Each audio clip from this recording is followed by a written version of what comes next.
ब्रह्मचारिणी अर्थात तप का आचरण करने वाले भगवान शंकर को पति रूप में प्राप्त करने के लिए नारद जी के उपदेश से देवी ब्रह्मचारिणी ने कठिन तपस्या की। 1000 वर्ष केवल फल मूल खाकर व्यतीत किए, 100 वर्षों तक केवल शाक पर निर्वाह किया था। बहुत दिनों तक कठिन उपवास किए, खुले आकाश के नीचे वर्षा और धूप के भयानक कष्ट सहे।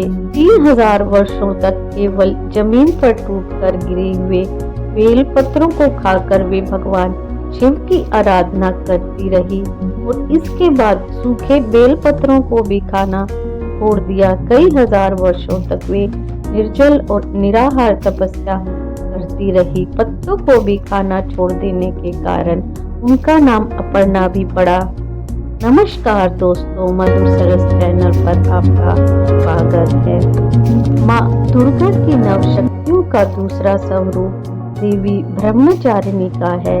जहाँ ब्रह्म का अर्थ तपस्या है, ब्रह्मचारिणी अर्थात तप की चारिणी, तप का आचरण करने वाली ब्रह्मचारिणी देवी का स्वरूप पूर्ण ज्योतिर्मय एवं अत्यंत भव्य है। इनके दाहिने हाथ में जप की माला और बाएं हाथ में कमंडल रहता है। ब्रह्मचारिणी देवी की कथा।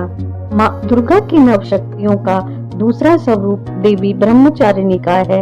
यहाँ ब्रह्म का अर्थ तपस्या से है। देवी ब्रह्मचारिणी की जन्म की कथा। अपने पूर्व जन्म में जब ये हिमालय के घर में पुत्री रूप में उत्पन्न हुई थी, तब नारद के उपदेश से इन्होंने भगवान शंकर जी को पति रूप में प्राप्त करने के लिए अत्यंत कठिन तपस्या की थी। इस दुष्कर तपस्या के कारण इन्हें तपस्चारिणी अर्थात ब्रह्मचारिणी नाम से अभिहित किया गया। 1000 वर्ष केवल फल मूल खाकर व्यतीत किए और 100 वर्षों तक केवल शाक पर निर्वाह किया। कुछ दिनों तक कठिन उपवास करते हुए देवी ने खुले आकाश के नीचे वर्षा और धूप के भयानक कष्ट सहे। इस कठिन तपस्या के पश्चात 3000 वर्षों तक केवल जमीन पर टूटकर गिरे हुए बेलपत्रों को खाकर वे भगवान शिव की आराधना करती रही। इसके बाद उन्होंने सूखे बेलपत्रों को भी खाना छोड़ दिया और कई हजार वर्षों तक वे निर्जल और निराहार तपस्या करती रहीं। पत्तों को भी खाना छोड़ देने के कारण उनका नाम अपर्णा भी पड़ गया। कई हजार वर्षों की इस कठिन तपस्या के कारण ब्रह्मचारिणी देवी का शरीर एकदम क्षीण हो उठा। उनकी यह दशा देखकर उनकी माता मैना अत्यंत दुखी हुई और उन्होंने इस कठिन तपस्या से विरक्त करने के लिए आवाज दी, उमा। तब से देवी ब्रह्मचारिणी का एक नाम उमा भी पड़ गया। उनकी इस तपस्या से तीनों लोकों में हाहाकार मच गया। देवता, ऋषि, सिद्धगण, मुनि सभी देवी ब्रह्मचारिणी की इस तपस्या को अभूतपूर्व पुण्य कृत्य बताते हुए उनकी सराहना करने लगे। अंत में पितामह ब्रह्मा जी ने आकाशवाणी के द्वारा उन्हें संबोधित करते हुए प्रसन्न स्वर में कहा, हे देवी, आज तक किसी ने ऐसी कठोर तपस्या नहीं की जैसी तुमने की। तुम्हारे इस अलौकिक कृत्य की चारों ओर सराहना हो रही है। तुम्हारी मनोकामना सर्वंतो भाविन्य परिपूर्ण होगी।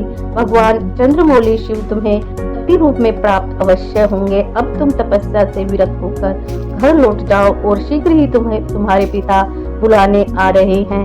देवी ब्रह्मचारिणी पूजा का लाभ। देवी ब्रह्मचारिणी की आराधना से अनंत फल की प्राप्ति एवं तप, त्याग, वैराग्य, सदाचार, संयम जैसे गुणों की वृद्धि होती है। जीवन के कठिन संघर्षों में भी व्यक्ति अपने कर्तव्य से विचलित नहीं होता। माँ ब्रह्मचारिणी देवी की कृपा से उसे सर्वत्र सिद्धि और विजय की प्राप्ति होती है। लालसाओं से मुक्ति के लिए माँ ब्रह्मचारिणी का ध्यान लगाना अच्छा होता है। वीडियो को लाइक शेयर करें, चैनल को सब्सक्राइब करें, कमेंट बॉक्स में जय माता दी अवश्य लिखें।